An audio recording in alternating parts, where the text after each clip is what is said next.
ស្អាតឡើងកមួនចង់បាច់ស្វាយទៀតមើលទៅចង់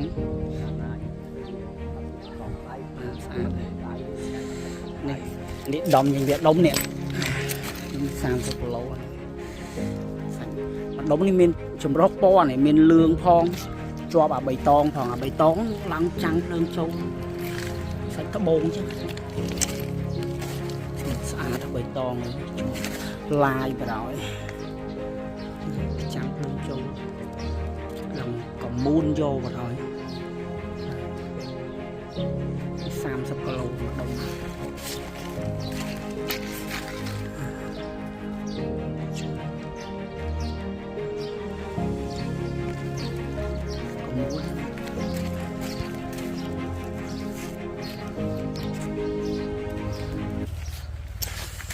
30គីឡូ